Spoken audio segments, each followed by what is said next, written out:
babalik sa kanila ang ginawa nila sa iyo. Kung may ginawa silang masama, kung may ginawa silang hindi mo gusto at grabe ang naging epekto sa iyo at nadamay ang ibang tao, hindi iisa ang araw. Babaliktad at babaliktad ang oras na ginawa nila sa iyo. Ang mga araw na hindi ka makatulog, babalik yan sa kanila. Kaya mga ginagawa nila, huwag pansinin at mag-move on. Lagi kong sinasabi na huwag gaganti. Huwag gagawa ng isang bagay na baka bumalik din sa iyo. Huwag susuklian ng masama ng kasamaan din. Baka kasi hindi mo makontrol ang sarili mo at baka may masaktan ka din nang hindi mo sinasadya.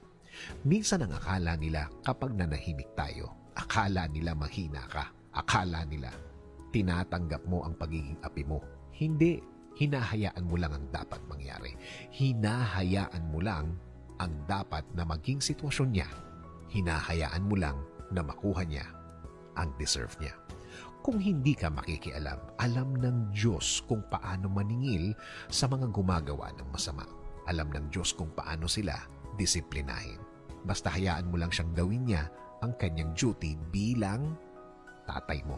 Sino bang tatay ang pumapayag na apihin ang kanilang mga anak? Kaya diretso lang, cool lang. Ang dapat mangyari ay mangyayari. Yan ang pinakaganti mo. Matutong mag-move on palagi. Mahirap, pero pwede. Lagi dapat ang tingin mo ay sa dulo. Sa dulo na ikaw ang successful. Dahil pinili mo ang magpakakalma sa sitwasyong dapat galit ka, pero wala kang pakialam at nagtrabaho ka lang ng tuloy-tuloy. Let us pray. Panginoon, lagi mo kaming ingatan. Lagi mo kaming protektahan.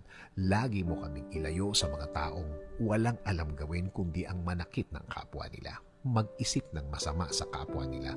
Patuloy nyo kaming i-guide sa tahimik na sitwasyon ng buhay. Itinataas po namin ang lahat ng sakit, lahat ng pasakit, lahat ng mga umiiyak kaming mga gabi. Palitan nyo po ito ng isang payapang puso at payapang buhay. Patuloy nyo kaming alagaan laban sa mga taong ito. Alam namin na hindi ka natutulog at alam namin na alam mo ang lahat ng mga nangyari at mga nangyayari. Alam namin na makukuha ng mga taong ito ang kanilang dapat na kalagyan. Sa ngayon, sa iyo kami Lord, huhugot ng lakas, kakapit at maniniwala na ang lahat ay maaayos, ang lahat ay magiging tama. Nangangako din kami, Panginoon, na mananatili